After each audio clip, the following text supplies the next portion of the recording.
Les invitamos a ponerse cómodos y guardar la mayor reverencia. Gracias, Guillermo. Buenas noches, hermanos. ¿Cuántos estamos felices? Amén. Alabado sea el nombre de nuestro Dios porque nos permite tener esta segunda noche de nuestra semana de evangelismo juvenil, organizada y dirigida por nuestros jóvenes, preparándose para el servicio del Señor. Y vamos a seguir estudiando la palabra de nuestro Dios. Me da mucho gusto darle la bienvenida a nuestras visitas. Aquí tengo algunos nombres. Seguramente han llegado nuevas visitas y que no tengo sus nombres. Le damos la bienvenida a nuestra hermana Adela. ¿Dónde está nuestra hermana Adela? Hermanita Adela, muy bien. Adela, Carla, Marlene, Leopoldo. ¿Dónde está Leopoldo? Muy bien. Gabriel, Imelda. Muy bien, bienvenidos. Karen, Perla, Yulitza, ¿dónde están? Mana Karen, Perla, Yulitza o Yalitza o cómo está. José, ¿dónde está José? Muy bien, hermano José. ¿Y quiénes más acaban de llegar? Parece que vi que habían llegado 2, 3 visitas más. Sean todos muy bienvenidos. ¿Cuántos le damos la bienvenida? Amén. Siéntanse gozosos aquí en la casa de nuestro Dios, que podamos disfrutar de la palabra del Señor.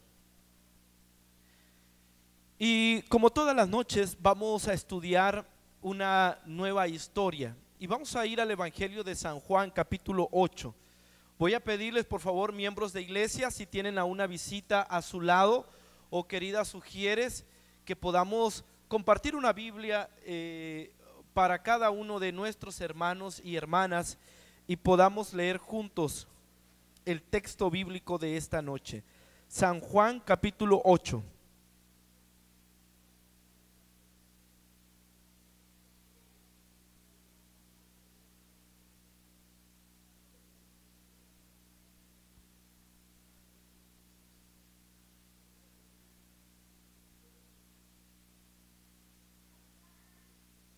¿Estamos allí? Amén. San Juan capítulo 8. Una historia muy conocida y vamos a tratar de encontrar en el texto bíblico algunas lecciones especiales para nuestra vida. San Juan capítulo 8. Muy bien, vamos a la palabra de Dios. Dice así: y Jesús se fue al monte de los olivos y por la mañana volvió al templo. Y todo el pueblo vino a él y sentado él les enseñaba. Entonces los escribas y los fariseos le trajeron una mujer sorprendida en el acto mismo de ¿qué? Versículo 3. Y poniéndola en medio, le dijeron: Maestro, esta mujer ha sido sorprendida en el acto mismo de adulterio. Y en la ley nos mandó Moisés apedrear a tales mujeres. Tú pues, ¿qué dice el texto? ¿Qué dices? Mas esto decían tentándole para poder acusarle. Pero Jesús, inclinado hacia el suelo, escribía en tierra ¿con qué? Con el dedo. Y aquí hay una escena muy interesante. Vamos nuevamente a la escena. Normalmente era una tradición que los maestros, los sabios de las tierras orientales llegaran a lugares de reunión especiales para dar sus cátedras y enseñar diferentes lecciones. El patio del templo, siento que hay mucho ruido.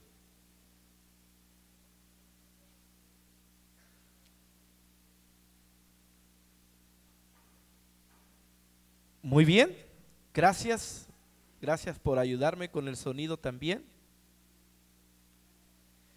El patio del templo era un lugar, por así decirlo, especial para esos maestros que se encargaban de dar sus clases. Dice la palabra de Dios que Jesús llegó al templo por la mañana después de probablemente haber pasado una noche orando a su Padre en el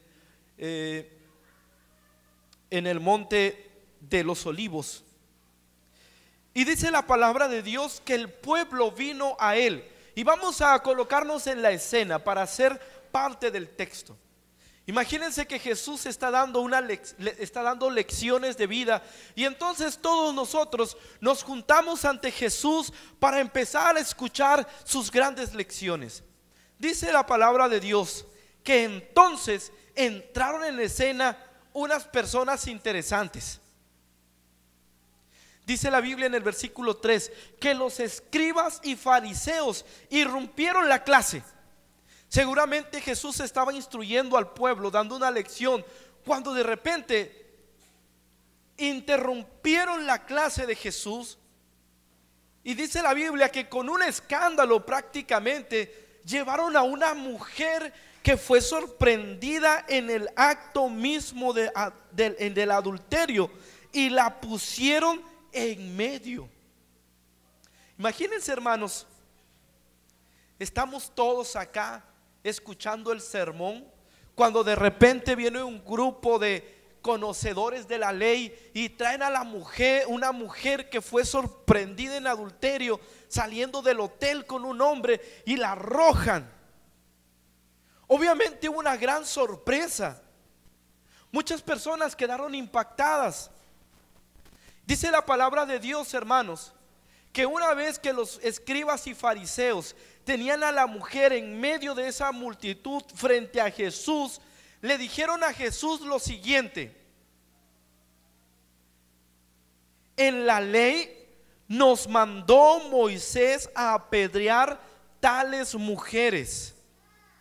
¿Tú pues qué dice? ¿Saben que uno pregunta particularmente, o las razones de nuestra pregunta particularmente se engloban en dos? Nosotros muchas veces preguntamos por ignorancia. ¿Ser ignorante es malo, por cierto? O más bien, ¿será que todos en cierto grado somos ignorantes aquí? Muy bien, el que sienta que no es ignorante, le voy a hacer una pregunta. ¿Cuál es el nombre de la mamá de mi madre? ¿Alguien lo sabe?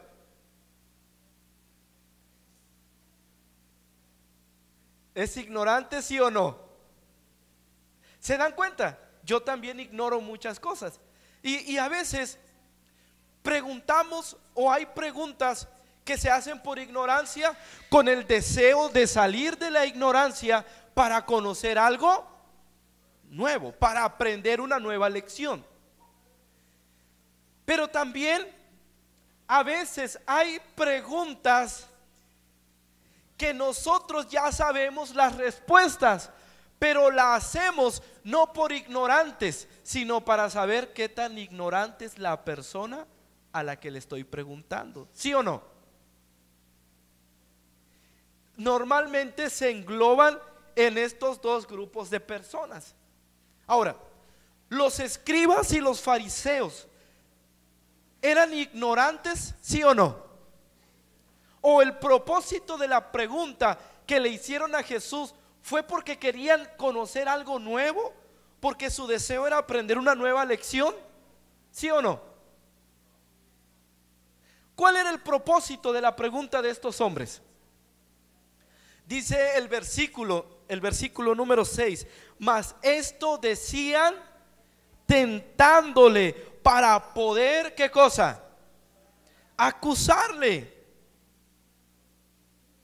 En realidad, el objetivo de esta pregunta no era un objetivo genuino, sincero, que buscara una respuesta a una inquietud.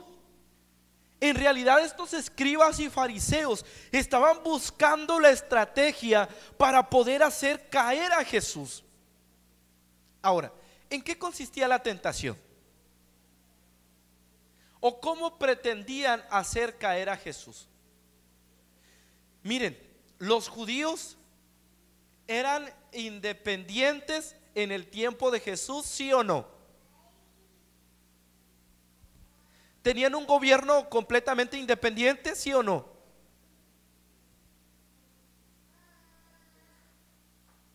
Van a pensar que soy muy preguntón, ¿verdad? Pero es para que lleguemos a un aprendizaje juntos. Los judíos, hermanos, podían gobernarse en cierta manera solos, pero dependían directamente ¿de qué imperio? Romano. ¿En qué consistía entonces la tentación o la trampa que estos hombres le estaban poniendo a Jesús? Ahí estaba la mujer. Imagínense la multitud atenta, sorprendida, viendo a esta mujer. ¿En qué consistía la trampa? Si Jesús decía, sí, vamos a apedrearla como la ley de Moisés dice, iba a estar usurpando el lugar del imperio romano. Es decir, que entonces iban a acusar a Jesús de sublevarse y de tomar el lugar del emperador o del gobernador romano. Ahora, si Jesús decía, no hay que apedrearla, iba a estar en contra ¿de quién? De la ley de Moisés o la ley de los judíos. Así que prácticamente Jesús estaba entre la espada y la pared. Si decía que sí, ahí iban a venir los romanos. Mira, alguien que se cree superior a ustedes. Si decía que no, está en contra de la ley de Moisés. Era la trampa perfecta. Sin embargo, dice el texto bíblico que algo interesante sucedía. Dice la palabra de Dios que Jesús, ¿qué hacía mientras le preguntaban eso? ¿O qué hizo? Pero Jesús, inclinado hacia el suelo, escribía en tierra ¿con qué? Con el dedo.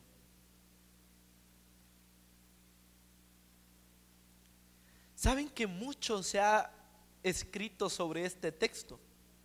Hay cuadros de Jesús donde está la mujer en el suelo y Jesús está en el polvo, agachado, escribiendo. Algunos dicen que lo que pudo haber escrito Jesús eran los pecados de este hombre y que los escribió en tierra y que con el viento se borraron, porque Dios cuando perdona olvida. Otros dicen que probablemente Dios estaba escribiendo la ley. Otros dicen que algún texto bíblico pudo haber estado escribiendo Jesús en el suelo. Pero vamos a la evidencia bíblica para descubrir, para tratar de entender qué es lo que Jesús estaba escribiendo con su dedo. Recuerden que San Juan 1:1 dice, en el principio era ¿qué cosa? El verbo, y el verbo estaba con Dios y el verbo era ¿qué? Dios. Jesús es ¿quién? Es el verbo, y el verbo es ¿qué? Dios. Por lo tanto Jesús es Dios. Les digo esto por lo siguiente, porque dice la palabra de Dios en Deuteronomio capítulo 31, perdón, Éxodo capítulo 31. Vamos a la Biblia. Éxodo capítulo 31.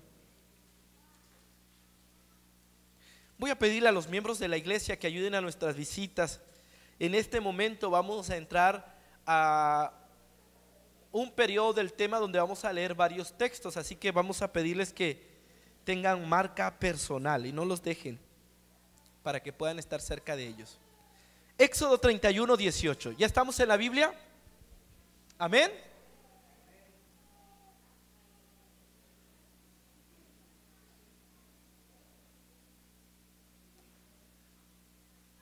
Dice la palabra de Dios así: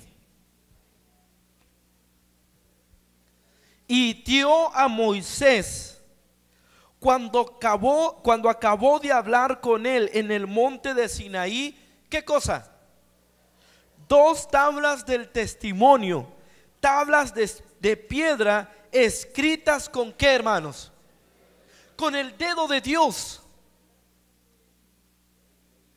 Aquí podemos ver el dedo de Dios en toda su gloria, escribiendo en tablas de piedra. Ahora, ¿qué escribió en esas dos tablas de piedra? Vamos a Deuteronomio capítulo 5. Vamos a Deuteronomio.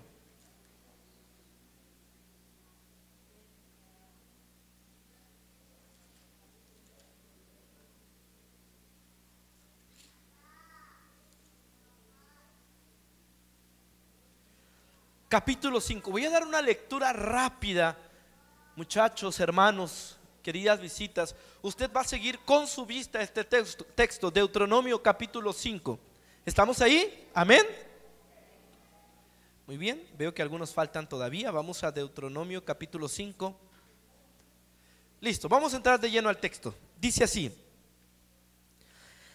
llamó Moisés a todo Israel y les dijo: oye Israel, los estatutos y decretos que yo pronuncio hoy en vuestros oídos, aprendedlos y guardadlos para ponerlos por obra. Jehová nuestro Dios hizo pacto con nosotros en Horeb, y no con nuestros padres hizo Jehová este pacto, sino con nosotros todos los que estamos aquí hoy vivos. Cara a cara habló Jehová con vosotros en el monte de en medio del fuego. Yo estaba entonces entre Jehová y vosotros para declararos la palabra de Jehová, porque vosotros tuvisteis temor del fuego y no subisteis al monte. Dijo, versículo 6: yo soy Jehová tu Dios, que te saqué de tierra de Egipto, de casa de servidumbre. No tendrás dioses ajenos, no harás para ti escultura ni imagen alguna de cosa que está arriba en los cielos, ni abajo en la tierra, ni en las aguas de debajo de la tierra. No te inclinarás a ella, ni la servirás, porque yo soy Jehová tu Dios, fuerte, celoso, que visito la maldad de los padres sobre los hijos hasta la tercera y cuarta generación de los que me aborrecen, y que hago misericordia a millares. ¿A quiénes, hermanos? A los que me aman. ¿Y qué más? No tomarás el nombre de Jehová tu Dios en vano, porque Jehová no dará por inocente al que tome su nombre en vano. Guardarás el día sábado para santificarlo, como Jehová tu Dios te ha mandado. 6 días trabajarás, ¿y qué cosa? Mas el séptimo día es reposo a Jehová tu Dios. Ninguna obra harás tú, ni tu hijo, ni tu hija, ni tu siervo, ni tu sierva, ni tu buey, ni tu asno, ni ningún animal tuyo, ni el extranjero que está dentro de tus puertas, para que descanse tu siervo y tu sierva como tú. Acuérdate que fuiste siervo en tierra de Egipto, y que Jehová tu Dios te sacó de ella con mano fuerte y brazo extendido, por lo cual Jehová tu Dios te ha mandado que guardes el día de reposo. Honra a tu padre y a quién más, como Jehová tu Dios te ha mandado, para que sean prolongados tus días y para que te vaya bien sobre la tierra que Jehová tu Dios te da. No matarás, no cometerás adulterio, no hurtarás, no dirás falso testimonio contra tu prójimo, no codiciarás la mujer de tu prójimo, ni desearás la casa de tu prójimo, ni su tierra, ni su siervo, ni su sierva, ni su buey, ni su asno, ni cosa alguna de tu prójimo. Versículo 22. Estas palabras habló Jehová a toda vuestra en el monte de en medio del fuego, de la nube y de la oscuridad, a gran voz, y no añadió más, y las escribió, ¿dónde, hermanos? En 2 tablas de piedra, las cuales me dio a... ¿Quién estaba hablando aquí? Moisés, el mismo Moisés de Éxodo 31:18, que recibió 2 tablas escritas ¿con qué? Con el dedo de Dios. Pregunto, ¿qué escribió Dios con su dedo en las tablas de piedra? Los 10 mandamientos, su santa ley. Pues ese mismo dedo, pero ahora encarnado en un hombre, escribía ¿en dónde? En la tierra. Porque Jesús es ¿qué? Es Dios. Probablemente el mismo Jesús fue el que escribió en las tablas de piedra que se le entregó a Moisés. el mismo dedo divino, ahora encarnado bajo el cuerpo humano, escribiendo en el suelo. Dice la palabra de Dios, tenemos otra escena donde Dios escribió con su propio dedo. Miren lo que dice Daniel capítulo 5. Vamos a la palabra de Dios. Daniel capítulo 5.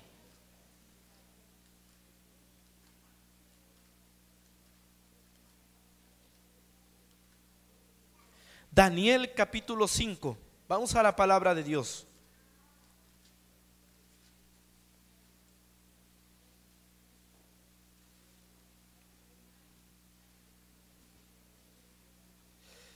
Había un hombre llamado Belsasar, hijo o probablemente nieto de Nabucodonosor.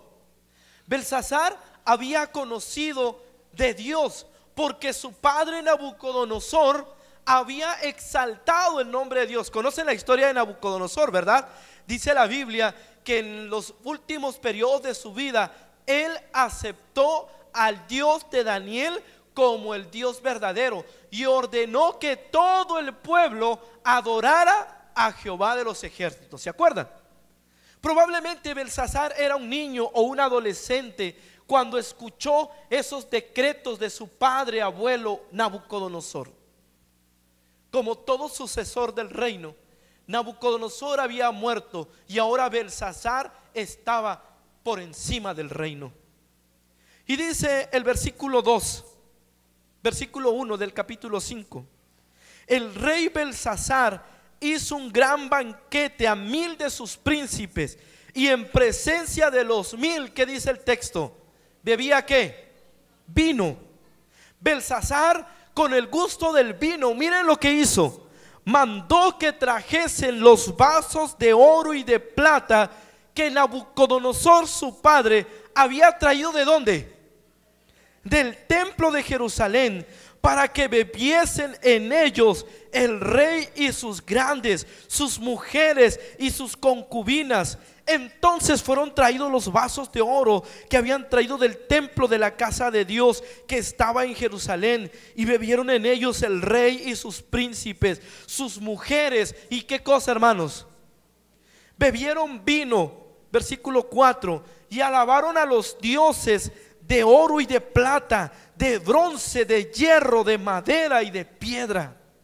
Imagínense, hermanos, que este púlpito se fuera llevado a una cantina y que allí en la cantina los borrachos se mofaran de esto. ¿Qué pensaríamos al respecto? ¿Qué pensaríamos? Si alguien hiciera esto, ¿qué pensaríamos? Pensaríamos que están blasfemando contra el nombre de Dios, ¿sí o no? Que están deshonrando, que están agrediendo a Dios. Dice la palabra de Dios, hermanos, que este hombre Belsasar abiertamente le había dado la espalda a Dios, y aquí por lo menos estaba quebrantando algunos mandamientos. Uno de ellos, por ejemplo, era: no tomarás el nombre de Jehová tu Dios ¿en qué? En vano. Estaba deshonrando el nombre de Dios. Pero también estaba quebrantando el primer mandamiento que dice: no tendrás dioses ajenos. Y el segundo que dice: no te harás imagen ni ninguna semejanza, no te postrarás a ellas. Belsasar conocía la ley de Dios. Otro mandamiento que estaba quebrantando es: no cometerás, ¿qué cosa? Adulterio. Y también estaba quebrantando el mandamiento que dice: honra a tu padre y a quién más, y a tu madre. Dice la palabra de Dios que mientras ellos estaban en la borrachera, en la orgía, quebrantando los principios divinos, algo sucedió. Versículo 5: en aquella misma hora aparecieron los dedos de una mano de ¿qué? Que escribía delante del candelero sobre lo encalado de la pared del palacio del rey. Y el rey veía la mano que.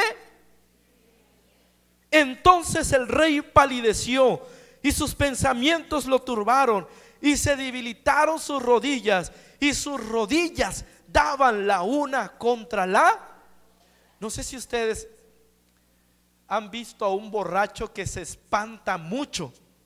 ¿Qué le pasa a su borrachera? Yo he visto borrachos que cuando se espantan tanto, hasta la borrachera se les va. No sé si ustedes han visto alguno.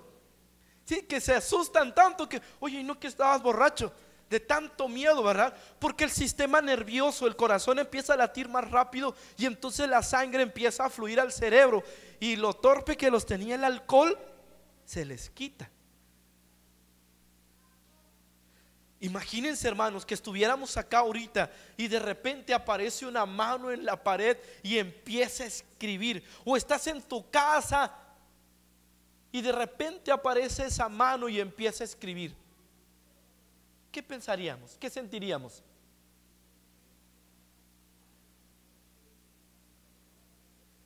¿Qué pensaríamos? ¿Nos daría miedo? ¿Sí o no? Imagínense ver una mano. Pues entonces dice la Biblia que fue algo impresionante que impactó la mente. Ahora, lo más impresionante de este texto, hermanos, es que dice la palabra de Dios que lo que se escribió en un idioma extraño para Belsasar era lo siguiente. Versículo 25 del capítulo 5, dice la palabra de Dios: y la escritura que trazó esa mano es Mene, Mene, ¿qué cosa? Tekel Uparsin. Esta es la interpretación del asunto. Mene, contó Dios tu reino. ¿Y qué cosa, hermanos? Tekel, pesado has sido en balanza y fuiste hallado, ¿qué? Perez, tu reino ha sido roto y dado a quienes, a los medos y a quién más. Versículo 30. La misma noche fue muerto ¿quién? Belsasar, rey de los caldeos. ¿Qué mensaje había escrito esa mano en la pared? ¿Qué mensaje había escrito? Probablemente esa misma mano y ese mismo dedo que escribió en lo encalado de la pared del palacio de Belsasar fue la misma mano encarnada en un hombre escribiendo en el polvo de la tierra. Ahora, ¿qué mensaje había en esa escritura en la pared? El mensaje era el siguiente: contó Dios tu reino y le ha puesto fin. ¿Qué significa eso? Contó Dios tu reino y le ha puesto fin. ¿Qué significa?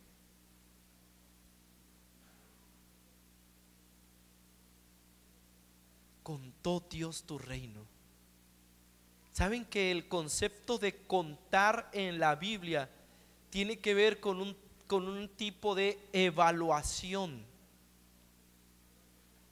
Contó Dios tu reino, es decir, evaluó Dios tu vida, contó tus días, checó Dios tu vida y le ha puesto ¿qué? Fin. Me voy a acercar un poco más a ustedes porque me siento un poco lejos. Y dice la palabra de Dios, hermanos, que la otra parte del significado del texto es: pesado ha sido ¿en qué? Y fuiste hallado falto. ¿Qué es una balanza? Yo soy de Chiapas, de un pueblo que se llama Coita. ¿Cuántos conocen Chiapas? Casi, bueno, un buen grupo, ¿verdad? Amén, dice, somos varios chiapanecos. Una balanza, yo me acuerdo que iba al mercado hace como, mi mamá me mandaba al mercado hace, ¿qué será? Ya casi como 20 años. 21 años iba yo al mercado. Y en el mercado en Coita le decimos a las abuelitas tías, ¿verdad? La tía estaba con su balanza. Eran 2 jícaras o 2 trastes, 2 recipientes que tenían un lacito de un lado, un lacito de otro lado. Estaba el palo, ¿verdad? Y entonces un lazo en el centro, equilibrado el asunto. Así que ella tenía una piedra que pesaba 1 kilo, ¿verdad? No sé cómo sabíamos que pesaba 1 kilo, pero pesaba 1 kilo. La ponía de un lado Y si ibas por tomates, le decía: me vende 1 kilo de tomates. Y entonces la tía, ¿verdad?, empezaba a echar los tomates. Y el kilo se completaba cuando la balanza estaba como al nivel, igual o equilibrada. Dice la Biblia que Dios le puso fin a la vida de Belsasar. Contó Dios tu reino y le ha puesto fin. Le puso fin a la vida de Belsasar. Y cuando fue pesado en balanza, ¿qué dice el texto bíblico? Que fue hallado falto. La balanza, hermanos, desde tiempos antiguos denota la idea de un juicio. Cuando usted ve la imagen de balanza en la Biblia, significa, ¿qué cosa? Juicio. ¿Qué cosa? Juicio. Pues dice la Biblia que Dios evaluó la vida de Belsasar, checó sus actos en su reino que Dios le había dado, y después de haber sido evaluado, fue hallado falto. No cumplió con la pesa, con la medida de peso con la cual estaba siendo evaluado. Hagan de cuenta que los tomates no completaron el kilo. Una idea de juicio, hermanos. Y como fue hallado falto, como no fue equilibrado en el asunto de la balanza,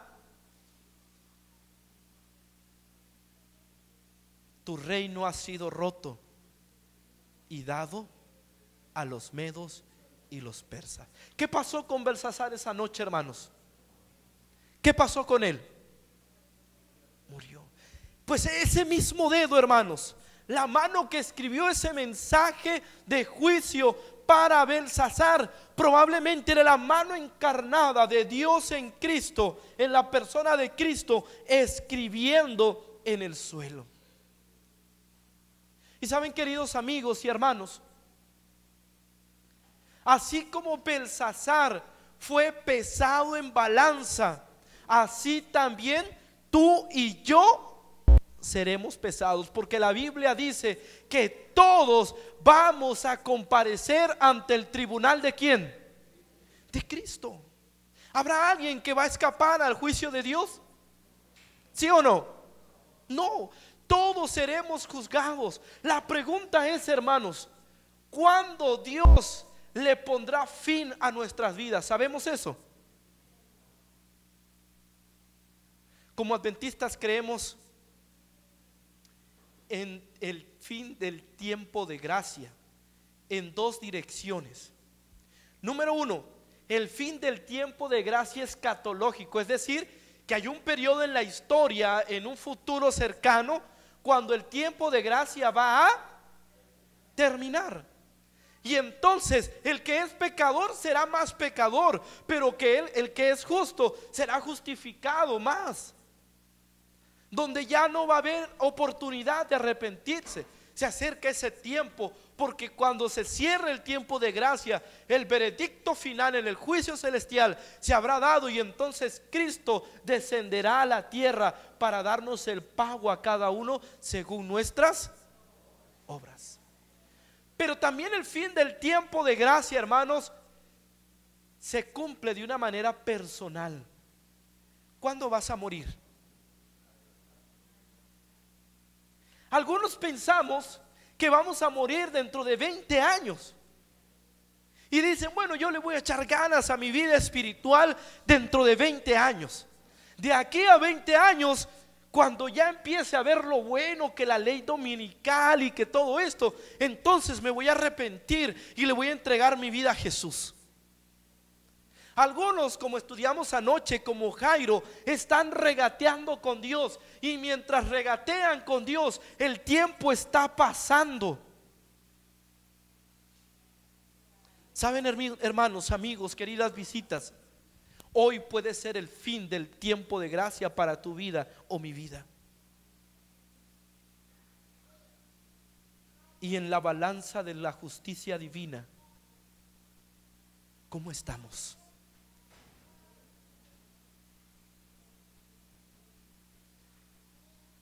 ¿Cómo estaba aquella mujer que fue sorprendida en el acto mismo de adulterio? Dice la palabra de Dios, hermanos, que los escribas y fariseos insistían preguntándole a Jesús: ¿qué vamos a hacer? ¿Tú pues qué dices? Entonces Jesús se levantó y miró a los ojos a todas esas personas que le injuriaban y le dijo: el que esté libre de pecado, ¿qué cosa? Que lance la primera piedra. Y luego, ¿qué hizo? ¿Qué hizo Jesús? Se volvió a inclinar al suelo. ¿Y qué hizo? Escribía en tierra. Ese dedo humano, un dedo humano divino, probablemente fue el mismo dedo glorificado que escribió en las tablas de piedra, que escribió en lo encalado de la pared. Probablemente lo que Dios estaba escribiendo en el suelo era un mensaje de juicio, un mensaje que estaba revelando la condición de todos aquellos hombres que estaban acusando a esa mujer. Por eso dice el texto bíblico que entonces, acusados por su conciencia, ¿qué hicieron ellos? ¿Qué hicieron? Empezaron a irse. Los viejos y los jóvenes empezaron a irse porque se dieron cuenta de algo, amigos y hermanos, que ellos merecían el mismo pago que aquella mujer. Voy a hacerles una pregunta. ¿Jesús cometió pecados, sí o no?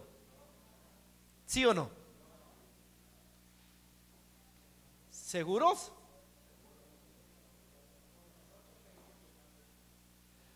Pero cometió pecados. ¿Qué hubiera pasado si Jesús hubiese cometido pecado? ¿Hubiera resucitado? No, porque la paga del pecado es ¿qué? La muerte. Ahora, Jesús, ¿qué dijo? El que esté libre de pecado, arroje ¿qué cosa? Pregunto, ¿Jesús tenía la autoridad moral para ejecutar a la mujer y lanzar la primer piedra? ¿Sí o no? Imagínense, hay hermanos que se sienten como Jesús, más todavía que Jesús, porque son los primeros en agarrar la piedra y arrojarla.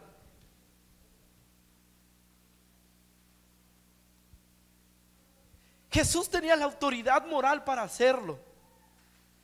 Yo me imagino a la mujer allí agachada. Ahora veamos la escena. Se quedó la multitud que estaba escuchando a Jesús, la mujer que fue sorprendida en adulterio. Luego los hombres empezaron a alejarse, dejaron sus piedras. Ella estaba esperando el momento en recibir la primera roca sobre su cabeza. Y dice la palabra de Dios, hermanos, no sé si Jesús todavía estaba inclinado hacia el suelo, porque recuerden que estaba inclinado escribiendo cuando comenzó a hablarle a la mujer. Pero dice el texto bíblico en San Juan capítulo 8. Regresemos a nuestro texto original.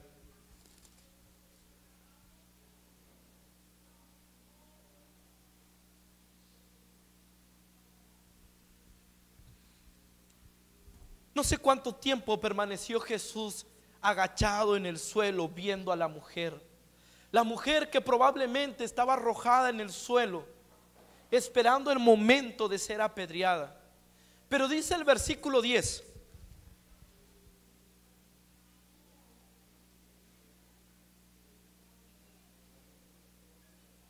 algo interesante.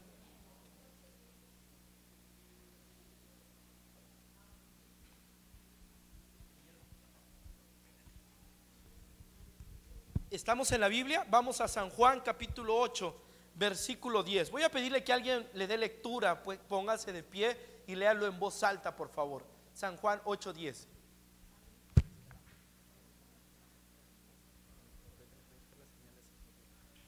¿Alguien lo puede leer, por favor? San Juan 8, 10. Hermana.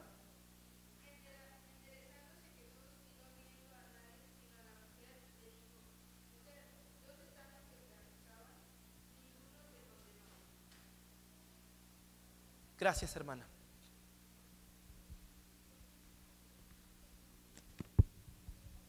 Jesús entonces se colocó en pie y viendo a la mujer de frente, le dijo: ¿dónde están los que te acusaban? ¿Dónde están los que te injuriaban? ¿Ninguno te condenó?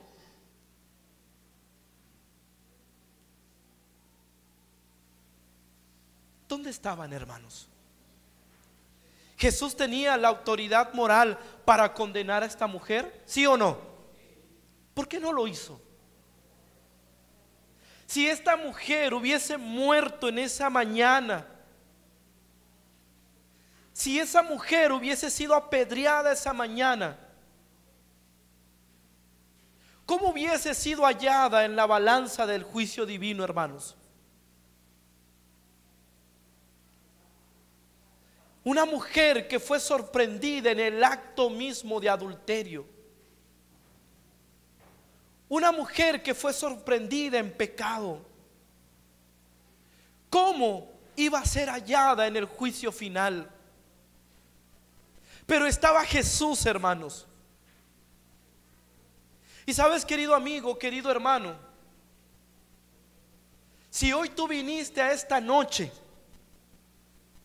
sin haber aceptado a Jesús como tu Salvador personal, si tú viniste esta noche sin haberle entregado tu vida a Cristo Jesús, hoy quiero decirte, amigo y hermano, que Jesús te está extendiendo la misma oportunidad que le extendió a aquella mujer. Jesús le dijo: ni yo, ¿qué cosa? Te condeno, vete, ¿y qué más? Y no peques más. Ni yo te condeno.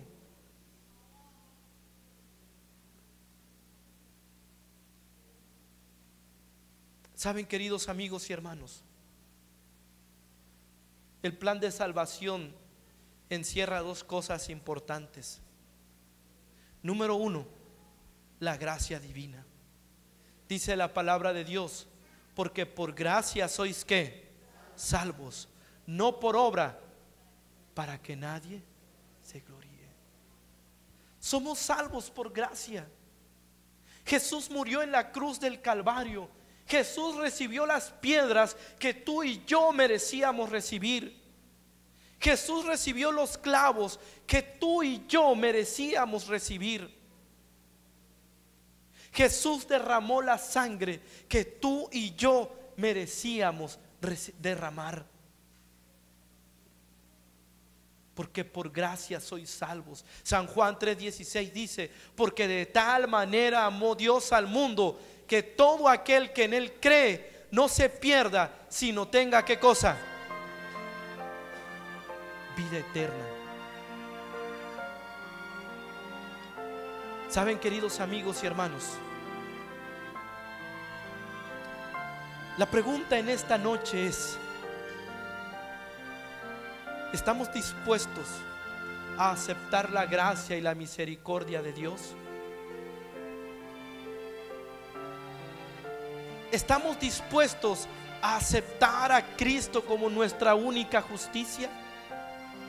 ¿Saben cuál es la única manera de equilibrar la balanza, amigos y hermanos? La única manera es colocando a Jesús a nuestro lado, porque solo la justicia de Cristo nos hará justos ante la presencia divina. ¿Cuántos creen eso? Amén. Así que sin Cristo, amigos y hermanos, sin Jesús no podremos ser justificados ante el trono de Dios. Y en esta noche, queridos amigos y hermanos, yo quisiera preguntar: ¿cuántos de los que estamos aquí, que estamos siendo juzgados por nuestro Padre Celestial, quisieran aceptar a Cristo como su única justicia y como su Salvador personal? ¿Habrá alguien, hermanos? Alguien que quiera decirle al Señor Jesús: Jesús, sin ti ¿Seré hallado falto en el día del juicio? ¿Alguien quisiera decírselo al Señor levantando su mano? Amén. Dios les bendiga, mis hermanos. Que podamos aceptar a Cristo como nuestra única justicia, que podamos aceptar a Jesús como nuestro único Salvador. Pero también Jesús le dijo a esta mujer: vete y ¿qué cosa? No peques más. La obediencia es un principio fundamental. ¿Somos salvos por la obediencia, sí o no?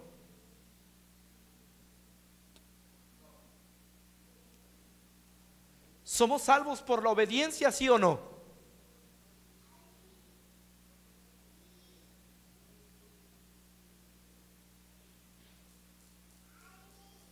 ¿Sí o no?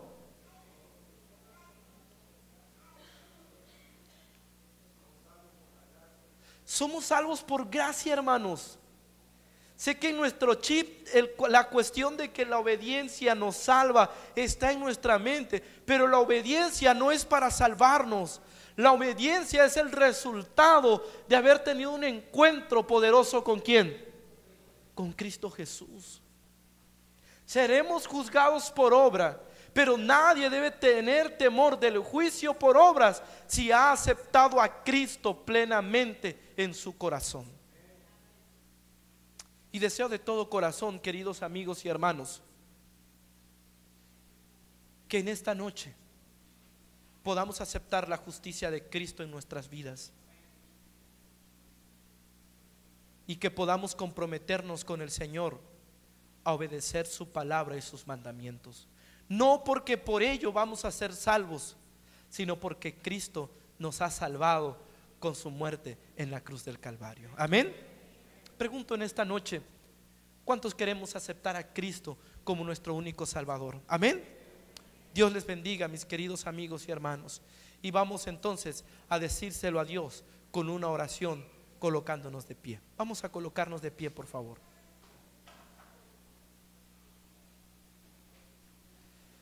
Querido Padre que estás en el cielo, santo, santo es tu nombre, Señor. En esta hora te agradecemos por tu amor y tu misericordia. Y queremos pedirte, querido Padre, que podamos, como aquella mujer, aceptar la justicia de Cristo en nuestras vidas. Aceptar a Jesús como nuestro único Salvador personal y ser transformados por su poder. Ayúdanos a serte fieles.